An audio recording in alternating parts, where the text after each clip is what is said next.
స్వామి, జీవితము చాలా కష్టంగా ఉంది. ముందు నీళ్ళు వెనుక గొంగా ఉంది.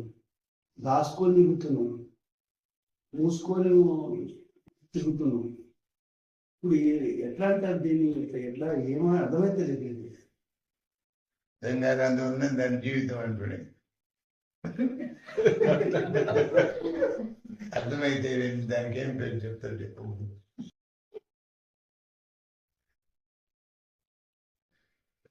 జీవితం అంటేనే అర్థమయ్యి అర్థం కానిది